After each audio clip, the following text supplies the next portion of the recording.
സംസാരിക്കാം. പോടാ, ഞാൻ ചാടും. എനിക്ക് ഇതിനെ ഒന്ന് കാണണം. ഞാൻ ചാടൂടാ. ഞാൻ തോൽവിയാണ്, എന്നെ ആർക്കും വേണ്ട.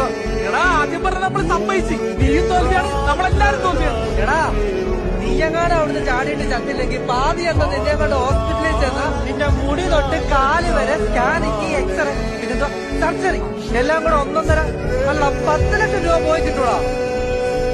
അവസാനം നീ രക്ഷപ്പെടാതെ വല്ല കോമ സ്റ്റൈൽ എങ്ങനെ ആയിപ്പോയതിന്റെ വീട്ടുകാരെല്ലാരും കൂടെ കുത്തോളം കൂടാ. ഇനി ഭാഗ്യം കൊണ്ട് നീ ചത്ത് ആംബുലൻസ് പന്തല് കസേര ചരമക്കാരടക്കം സഞ്ചേരം 14 ഇതിനൊക്കെ ഫുഡ് കഴിക്കാൻ അവരവർക്കുള്ള ഫണ്ട് എല്ലാം കൊണ്ട് ബാധ വന്നിട്ട് ഫാമിലി പൊടിയും. എടാ പിന്നെ നീ ചത്തേന്റെ പേര് ഞങ്ങൾക്കുണ്ടാവുന്ന ഡിപ്രഷൻ എങ്കിലും ഒന്ന് ആലോചിച്ചു നോക്ക്. അതിൽ നിന്ന് കരകയറാൻ ഞങ്ങൾക്ക് ഒരു 2-3 വർഷമെങ്കിലും വേണ്ടി വരും. നീ അതെങ്കിലും ഒന്ന് ആലോചിക്ക് താഴെവടമോനെ. എല്ലാം കൂടെ 4 കൊല്ലം കഴിഞ്ഞാൽ നിന്നെ നിന്റെ വീട്ടുകാർ ഞങ്ങൾ മറക്കും. ആർക്ക് നഷ്ടം? നിനക്ക് നഷ്ടം.